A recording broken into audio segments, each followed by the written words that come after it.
Hey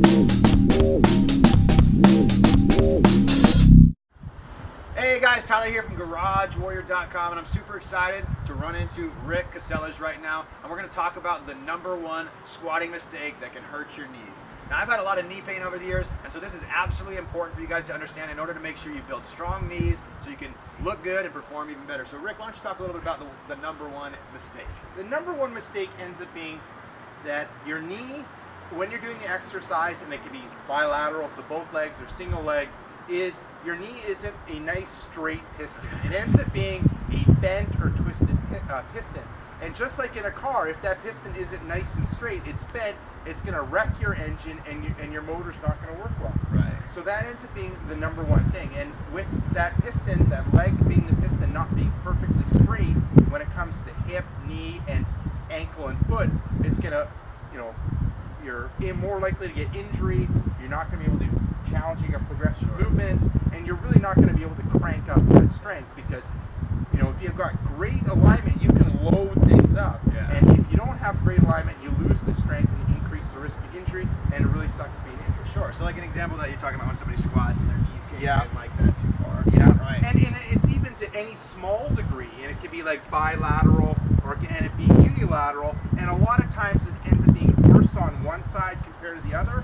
And so what people will end up noticing is, that knee will collapse in, and what they'll end up having to look at is they have to end up looking at the foot, to see if they're getting collapsing in that arch of the foot. Okay. And what you can end up doing about that, there's actually really cool research that you don't necessarily need to run out there and get orthotics to help that support. You can actually build that strength in your feet. That arch, right? That arch. And then with doing foot exercises, so foot strengthening. And then the second thing you can end up doing is shoes that end up having a little bit more support for a temporary side, for a temporary time. The next thing you would end up looking at is in the hip area. That's it.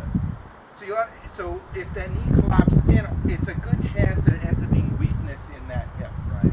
And getting External good rotators in there. yeah, external rotators in the hip, and providing good stability in that pelvis. Being kind of like a 90-degree angle.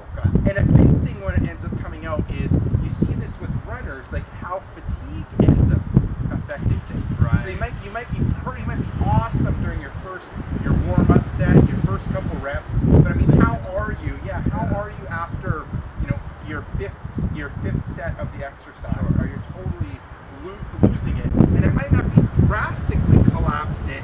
You might start collapsing in a touch. And even just on yourself, if you see, if you go through a squat, and even if you just let your knee collapse in a touch, you can feel that the glute muscle, turn off. Okay.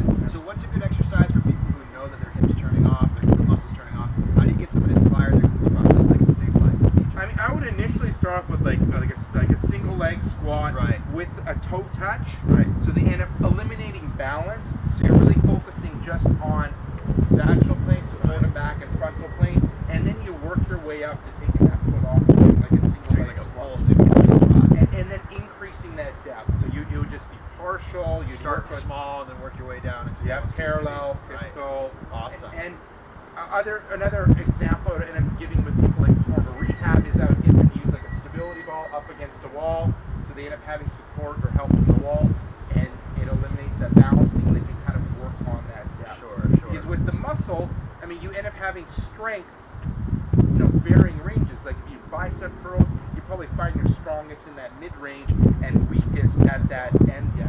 And the hip ends up being the same way.